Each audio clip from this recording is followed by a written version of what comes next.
So नमस्कार, तुम्ही पाहताय पुणेरी आवाज आणि विठाबाईंच्या चरित्रावरती बोलूयात किंवा जीवनपट येतोय आणि हा चित्रपटाविषयी खूपच चर्चा होतीये.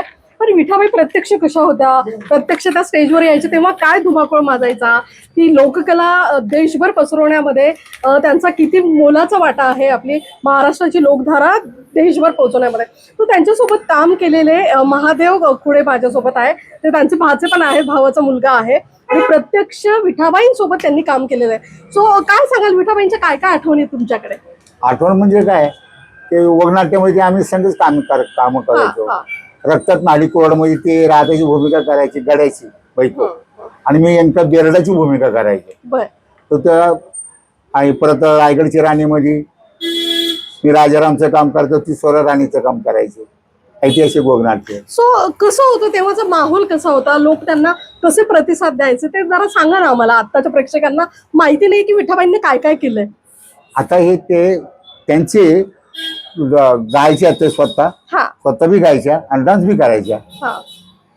त्यांना प्रेक्षकांना त्यावेळेस ते फिल्मी गाणी नव्हते, प्रायव्हेट गाणी असायचे, गाणं म्हणावं लागायचं. हो. आणि त्याच्यावरती डान्स पण करायचा. हो. आणि मग ते प्रेक्षक कसे प्रतिसाद देत होते त्यांना? खूप चांगला प्रतिसाद मिळत होता त्यांना. बर काय काय तुमच्या स्वतःच्या काय आठवणी त्यांच्या सोबतच्या? त्यांच्या संग कामं केलीत मी. आता आठवणी म्हणजे काय की एकाच घरातले कुटुंब असल्यामुळं काही सांगायची गरजच पडत नव्हती. हे उगनाट्य बसवायचं हे असं. आता राजा हरिश्चंद्र त्यात मी रोजाची भूमिका करायचो. राजा पौराणिक, ऐतिहासिक, सामाजिक उगनाट्य चालायचे. रजवडी. बरं, आता हे सगळं लावणी म्हणूयात, तमाशा म्हणूयात, हे पण आता नाहीसे होत चाललेत. लोकांचा कल इंटरनेटकडे, टीव्हीकडे वळलाय, हातातल्या मोबाईलकडे वळलाय. तुम्हाला याची खंत वाटते? काय वाटतंय कलाकार म्हणून? आता ही कला लोपून आहे असं आम्हाला वाटतं. की तमाशाचे जे आता बाज होता, वगनाट्य जे होतं ते बंदच झालं ना. कथानक आता आपण टीव्हीची सिरियल पाहतोच ना, ते कथानकच आहे ना. बरोबर, स्टोरीच आहे ना. एक कौटुंबिक म्हणा किंवा एक दुसरी कुठली असेल, पण स्टोरीज आहे ना. तसंच वगनाट्यामध्ये होतं.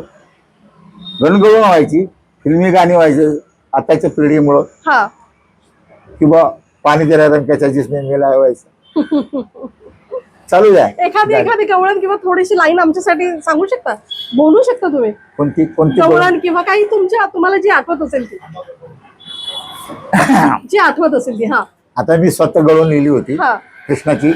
ज्यावेळेस गवळणी बाजारला जातात त्यावेळेस कृष्ण आडवा येतो, त्यांचा रस्ता रोखतो की हे दहीदूध मथुरेला न्यायचं नाही, इथंच द्यायचं. मग कृष्ण त्यांची छेडछाड करायचं ना गवळणीची. तर त्याच्यावरती गवळण लिहिले होते मी स्वतः. थांबा ग गवळणी जाऊ नका बाजारी, थांबा ग गवळणी जाऊ नका बाजारी, हक्क माझा मालावरती, हक्क माझा मालावरती, म्हणून वाट रोखली, म्हणून वाट रोखली, थांबा ग गवळणी जाऊ नका बाजारी. वा, किती छान. तुम्ही गवळणही लिहित होता त्या काळामध्ये की आताही लिहिताय? कसं आहे आता मीच पण आम्ही निवृत्त झालो ना त्यात. आता काही करत नाही तुम्ही? आमचे वडील सुद्धा गवळणी लिहायचे, गवळणी लिहायचे. आमचे भाऊ बापू साहेब, त्यांचा एक गण होता त्या काळात. हे शिव नंदना करू वंदना यावे रंगना. आताच्या ढोलकीवाल्यांना वाजवता येणार नाही, त्याला तमाशा वाजवणार ढोलकीवाला पाहिजे. तोच पाहिजे, त्यालाच वाजवता येणार. उठायचं कुठं, तोडायचं कुठे, त्यालाच कळणार. या आताच्या यांना नाही. तुम्ही एक कलाकार आहात, आता हे सगळं बदललेलं आहे आणि तुम्ही म्हणताय की हे लोक पाहू नये म्हणून आम्ही प्रयत्न करतोय. विठाबाईंचं फार मोठं योगदान आहे लोककला जिवंत ठेवण्यासाठी. नारायणगावमध्ये काय काय आहे त्यांचं, मला जरा सांगा ना. नारायणगावमध्ये काय यायचं गरज आहे, फक्त गरज आहे.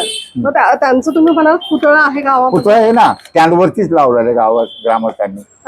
हो, दरवर्षी नारायणगावची यात्रा असते ना, तर भाऊ बापू आणि विठाबाई यांची पुण्यतिथी साजरी केली जाते गावातर्फे. अरे वा. त्या प्रतिमेची मिरवणूक असते गावात, त्या तिन्ही फोटोंची. गुड. प्रत्येक वर्षी भाऊ बापू आणि विठाबाईची हा, हा. प्रतिमेची मिरवणूक असते गावातून. मग त्याच्यामुळे पुढच्या पिढ्यांनाही कळतं की हो. विठाबाईंचं काम किती हो, आहे. पुतळ स्टँडवरच आहे. तुम्ही तुम्ही तुम्ही बघितलं असेल की चर्चा होती चित्रपटाची, श्रद्धा कपूर काम करते विठाबाईंचं.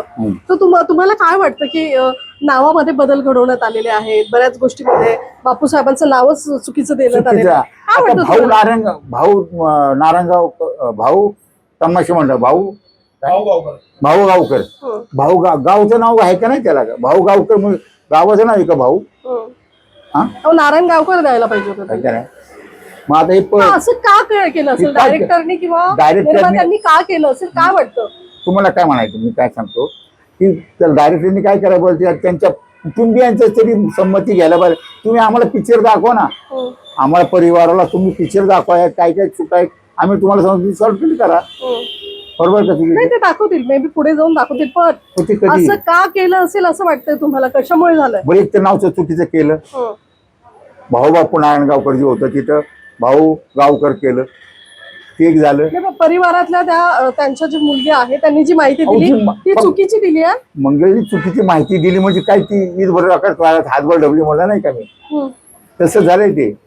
आपलाच गवगवा करायचा. मंगलला काय कमी, तिला भरपूर इस्टेट आहे तिची. बरं तिला तिचा आईचा तमाशा सोडून तिला बाजूला तमाशा काढायची काय गरजच नव्हतं. हा, मग तिने सांगितली माहिती बरोबर आहे, काय काय पण काय काय जरा वेगळी वाटते ती सगळं. चुकीची दिली. हो, काय काय आपल्या सगळ्यांना घेऊन तिने करायला पाहिजे ना. म्हणून तिचा थोरला भाव म्हणजे तिचा भाऊ तिला विरोध जातोय आणि तो मला सांगतो, मला बडबड करतो, माझं कसं काय करायचं जाते. मंगलताईंनी जी माहिती दिली त्याच्यावर तुमचं ऑब्जेक्शन आहे? चालले आता हे डायरेक्टरनी काय गप बसले असतील का? हा, बोला ना, स्पष्ट बोला. हा, बोला, स्पष्ट बोला. पेनल्टी काहीतरी गाठीच असेल ना त्यांची. हा, मग आता ते बहीण भावनाचं चाललंय भांडण, म्हणलं हो द्या, चालू द्या, तुमचं काय करायचं ते करावं आता. ठीक आहे. फक्त चित्रपट आल्यावर बघायला जाल तुम्ही? हो, जाणारच ना. ठीक आहे. तर हे होते आपल्यासोबत विठाबाईंचे बाचे.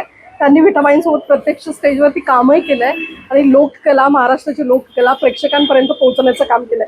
तो विठाबाईंच्या चरित्रावरती म्हणूयात जीवनपट येतोय आणि तो आता वादाच्या भोवऱ्यात ठरलेला आहे. या संदर्भात थोडीशी माहिती काढण्याचा, तुमच्यापर्यंत पोहोचवण्याचा हा प्रयत्न होता. तुम्हाला हा व्हिडिओ कसा वाटला आम्हाला नक्की कमेंट करून कळवा. धन्यवाद.